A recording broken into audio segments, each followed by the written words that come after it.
بعد ما وثقنا مسيرة صلاح من نادي المقاولين العرب لحد الانتقال إلى نادي تشيلسي، جزء أول كان ممتع بعنوان الطريق إلى لندن. جزء شفنا فيه بداية أوروبية نارية من الفرعون المصري، وبعدها شفنا المنافسة الشرسة اللي كانت بين ليفربول وتشيلسي على ضم محمد صلاح، واللي نجحت فيها تشيلسي وضمت صلاح إلى كتيبة البلوز. أنا جاي النهاردة أحكي لك عن نسخة أولى مدمرة لصلاح مع روما الإيطالي، وأكيد مش هنتجاهل فترته مع تشيلسي وفورنتينا الإيطالي. جزء تاني ناري بعنوان ذئب روما الجائع، جزء مختلف تماما عن الجزء الاول، لان هنركز على تفاصيل ومباريات كانت سبب في تألق وتوهج اللاعب المصري محمد صلاح. كل ما عليك فعله دلوقتي انك هتفجر زر اللايك وتصلي على حبيبك وتجهز مشروبك المفضل وتعيش معايا قصة المو صلاح.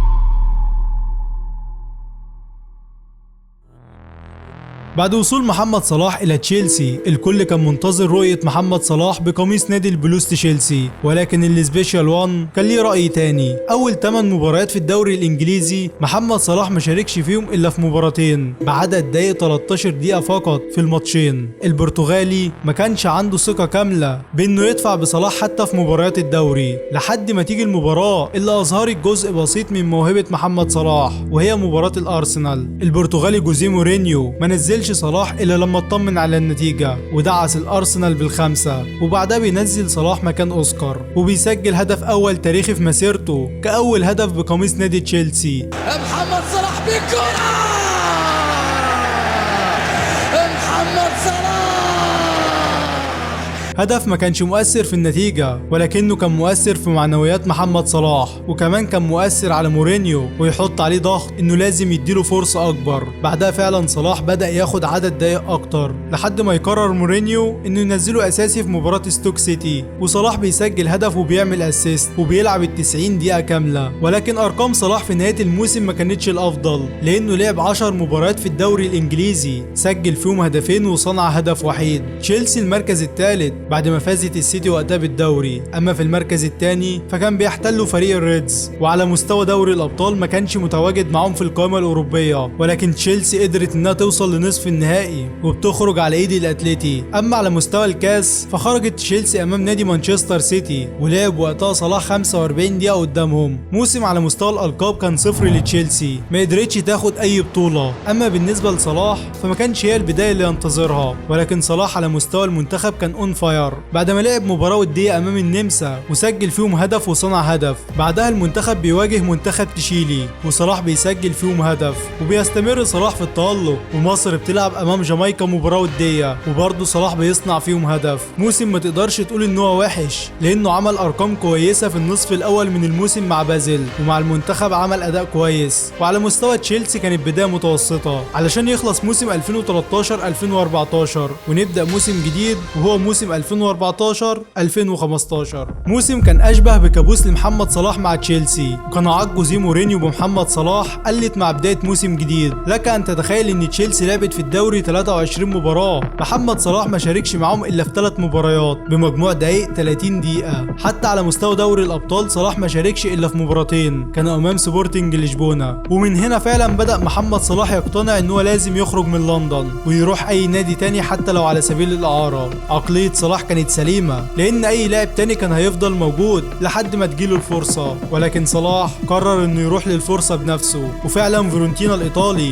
قرر يشتري محمد صلاح إعارة لمدة 6 شهور ويكمل معاهم الموسم. موسم 2014-2015 كان هيبقى موسم كارثي في مسيرة صلاح لولا انتقاله إلى النادي الإيطالي فيرونتينا. بيبدأ صلاح أول مباراة أمام أتلانتا وبتفوز فيرونتينا وقتها 3-2، علشان بعدها ينفجر صلاح ومن تاني مباراة يسجل هدف هدف ويصنع هدف امام فريق ساسولو، وبتكسب فيورنتينا وقتها 3-1. الماكينه فضلت مستمره في صناعه واحراز الاهداف، وبيلعب امام نادي تورينو وبيسجل هدف امامهم، علشان تيجي مباراه الانتر وصلاح بيحط بصمته كالعاده وبيسجل هدف يخلي بيه فريقه يكسب الانتر 1-0 وبياخدوا ال3 نقاط. لحد الان صلاح عامل انطلاقه ناريه مع فيورنتينا الايطالي. بعدها بتلعب فيورنتينا امام اليوفي مباراه في نصف نهائي كاس ايطاليا. في مباراه الاياب دمر صلاح فريق اليوفي بعد ما راح بهجمه مرتده وبيحطها صاروخ في الشبكه وبيسجل هدف اول لفريقه. وقبل نهايه المباراه بيرجع صلاح وبيسجل هدف تاني علشان تفوز فيورنتينا 2-1. ولكن في مباراه العوده اليوفي بتكسب 3-0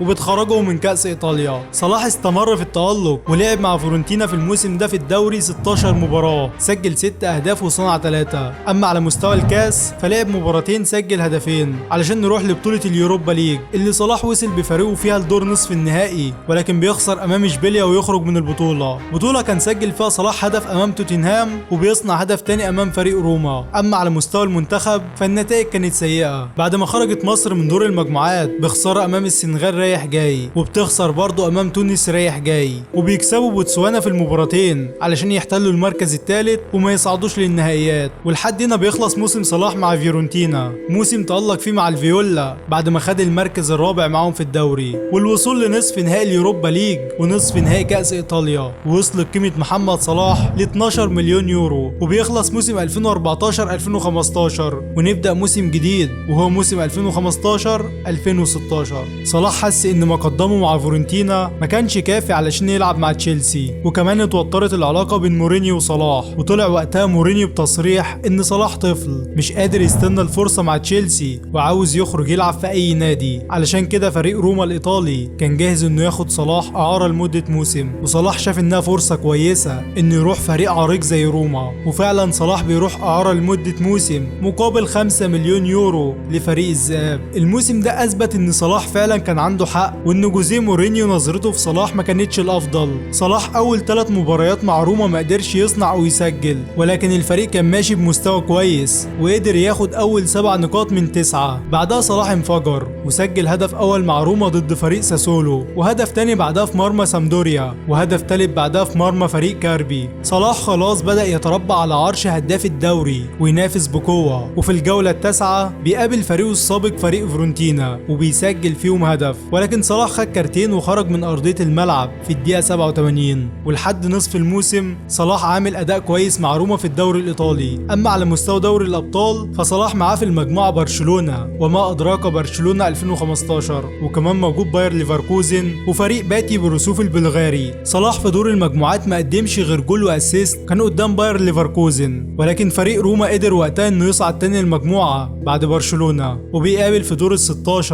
الملك ريال مدريد. صلاح وقتها عمل مباراة متوسطة لان وقتها صلاح كان معتمد على سرعته بس وكان بدون اي خطورة على مرمى الخصم. ووقتها ريال بتكسب 2-0 بهدف اول من رونالدو يفجر بيه الشباك، وهدف تاني من خيسي رودريجيز في مرمى تشيزني. وفي المباراة التانية صلاح عمل اداء افضل بكتير من المباراة الاولى بعد اسيست حلو لجيكو بس ما يستغلاش البوسني، وكرة تانية بانفراد امام نفاس وبيحطها بره، وكرة تالتة سهلة في ايد الحارس، وكرة رابعة اغرب بيضيعها صلاح امام المرمى. ولكن في النهاية بتخسر روما كالعادة 2-0 وتودع دوري الابطال. وفي كأس ايطاليا ودعت روما البطولة من دور ال16 على ايد نادي سيفيتزيا بعد الخسارة 4-2، وبكده اتبقى الفريق روما الدوري انه ينافس عليه. محمد صلاح في النصف الثاني من الدوري كان احد افضل لاعبي الدوري، وكان في كل مباراة لازم يحط بصمته بعد ما سجل في فريق ساسولو الضحية المفضلة، وسجل في فريق كاربي هدف وصنع 2، وسجل امام فريق باليرمو هدفين، وكمان بيقصوا على فريقه السابق تاني فيورنتينا بهدفين واسيست، وبيصنع وبيسجل امام كبار الدوري الايطالي بعد ما صنع هدف امام اتلانتا وصنع هدف تاني امام نابولي، وبيسجل في مرمى روزينيري نادي الميلان. ولكن روما ما قدرتش تحقق الدوري لانه كان المنافس وقتها هو فريق اليوفي اللي خد الدوري بفارق 9 نقاط عن صاحب المركز الثاني وهو فريق نابولي، وروما كانت الثالث بفارق 11 نقطة عن البطل.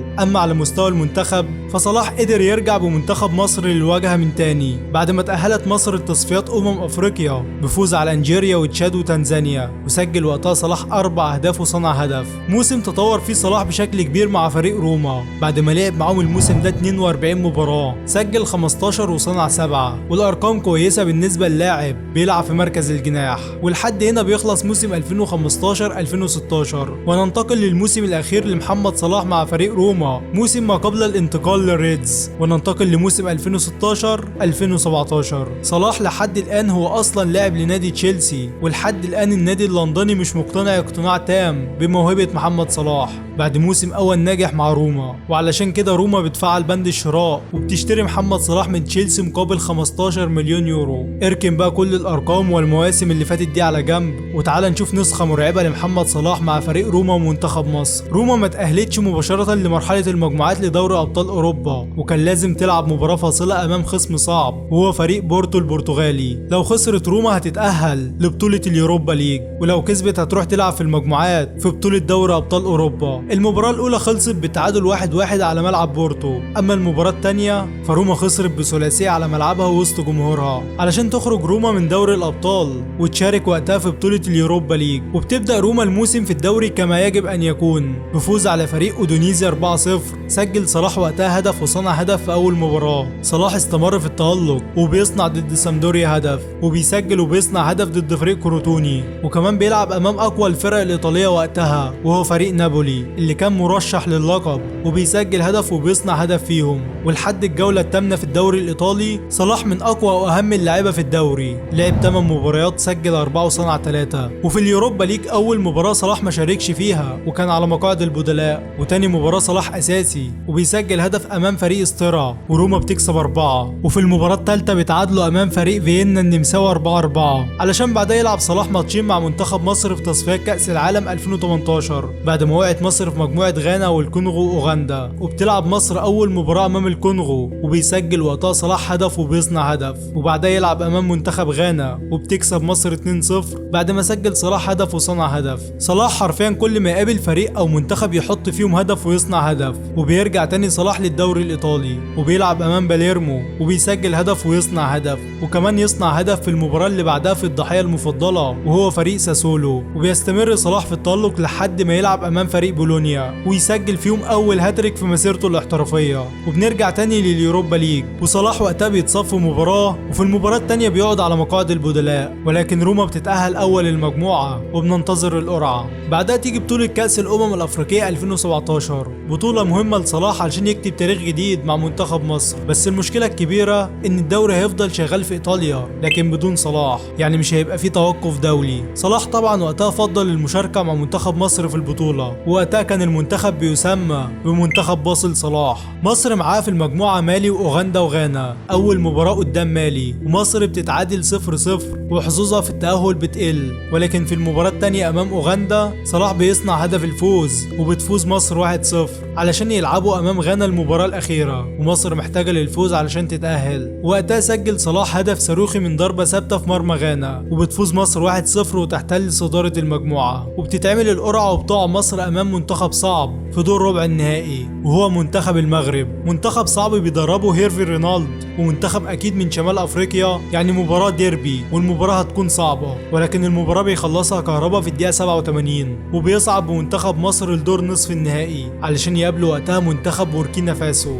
وبيسجل صلاح هدف لمنتخب مصر في الدقيقة 66، ولكن منتخب الخيول بيعدل النتيجة في الدقيقة 73 وبيوصلوا لضربات الترجيح، وعبد الله السعيد بيضيع الكرة الأولى، ولكن الحضر يتألق ويصد الكرة الرابعة والخامسة وبيصعد بمصر للنهائي علشان بقى يقابلوا فريق الكاميرون. صلاح كان عامل مباراة نارية أمام الكاميرون والمنتخب بيسجل الأول عن طريق محمد النني، ولكن الكاميرون بعدها بتسجل هدفين وبتنهي على حلم صلاح بالتتويج بكأس الأمم الأفريقية. بطولة كانت هتفرق مع صلاح في الموسم وكانت هتخليه يعمل أرقام أفضل بكتير، ولكن صلاح بيخسر البطولة وبيرجع صلاح للدوري الإيطالي ويلعب ماتشين. المباراة الأولى ضد فريق كروتوني وصلاح وقتها بيصنع هدفين وبيأكد للكل إنه لسه فايق وبطولة أفريقيا ما أثرتش عليه، واللي يأكد نجد ان في المباراة التانية بيلعب امام فريق تورينو وبيسجل فيهم هدف، وفوز بيضع روما في المركز الثاني علشان تنافس على الدوري. ولكن المنافس كان وقتها اليوفي اللي كان فارق ب7 نقاط وقتها، وتروح روما لليوروبا ليج وبتتعمل القرعة وبتقع روما مع فريق فيا ريال. اول مباراة روما بتدمرهم ب4 اهداف، صلاح عمل اسيست وحيد، وفي العودة المدرب بيريح صلاح. في مباراة انتهت بفوز فيا ريال 1-0. وفي دور ال16 روما بتواجه فريق اولمبيك ليون وبتخسر روما في اول مباراة 4-2، وصلاح سجل هدف وحيد قدامهم. وفي مباراة العودة بتكسب روما 2-1، بس ما كانتش كافية للتأهل علشان يقصى محمد صلاح وروما من اليوروبا ليج، وبتضيع اول بطولة. بعدها يلعب صلاح في الكاس مباراتين امام لاتسيو. المباراة الاولى لاتسيو بتكسب بهدفين، وفي المباراة الثانية تألق الفرعون المصري وسجل هدفين، ولكن ما كانوش برضو كافيين للتأهل لان روما كسبت 3-2، وبكده لاتسيو بتتأهل بفضل مباراة الذهاب. وصلاح بيقصى من تاني بطولة وهي بطولة الكاس علشان يرجع صلاح للدوري اللي يعتبر شبه محسوم لليوفي. صلاح وروما وقتها ما كانوش مطالبين بشكل كبير بالفوز بالبطولات، وصلاح وقتها كان عاوز يعمل موسم على مستوى الارقام كويس، وفعلا صلاح في الدوري ولعها بهدف واسيست امام الضحية المفضلة ساسولو، وكمان بيدمر كبار ايطاليا بعد ما صنع امام اتلانتا هدف، وامام الميلان هدفين، وامام اليوفي هدف. موسم صلاح على مستوى الارقام كان خرافي. صلاح الجناح لعب 41 مباراة، عمل 33 مساهمة طول الموسم مع فريق روما، سجل 19 وصنع 14، يعني ارقام خرافية وموسم على مستوى الارقام كان ناري علشان صلاح ياخد جايزة افضل لاعب في روما موسم 2016-2017. ولكن موسم صلاح لسه ما خلص، لان في بطولة مهمة يكاد تكون هي الاهم في الموسم، وهي تصفيات كأس العالم 2018 واللي لسه فاضل فيها 4 مباريات للتأهل لكأس العالم روسيا 2018. ومصر بتلعب ثالث مباراة امام اوغندا بعد ما فازت على الكونغو وغانا في اول مباراتين، ولكن للاسف بتخسر امام اوغندا بهدف وبتصعب المهمة. ولان المنتخب كان اسمه منتخب باصل صلاح، بيرجع صلاح في المباراة الرابعة وبيسجل هدف الفوز عليهم وياخد 3 نقاط. علشان نروح للمباراة السينمائية، مباراة مصر والكونغو. مصر لازم تكسب علشان تصعد، لان لو خسرت هتروح تلاعب غانا على ارضها ونسبة الفوز عليها هتبقى ضعيفة قوي، وبكده فرصة التأهل لكأس العالم هتبقى مستحيلة. المنتخب بدأ المباراة حلو وصلاح بيسجل الهدف الاول، والمباراة كانت هادية ومفيش خطورة من منتخب الكونغو لحد ما تيجي الدقيقة 87 ونسمع تعليق مدحت شلبي الشهير: حضري حرام حرام حرام حرام حرام.